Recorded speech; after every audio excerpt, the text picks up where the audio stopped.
যে ব্যক্তি এই ৯৯ নাম মুখস্থ করে হৃদয়ে ধারণ করবে, আল্লাহ তাআলা তাকে জান্নাত দিয়ে দিবেন। শুধু মুখস্থ করলেই চলবে না, মুখস্থ করে এটার অর্থ বুঝতে হবে, এটার দাবি কি সে দাবি মানতে হবে।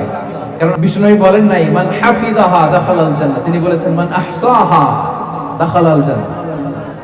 এটাকে পড়তে হবে, মুখস্থ করতে হবে, হৃদয়ে ধারণ করতে হবে, এবং এই নামের যে দাবি, সেই দাবি পূরণ করলে তাকে জান্নাতের মালিক বানাই দিবে কে?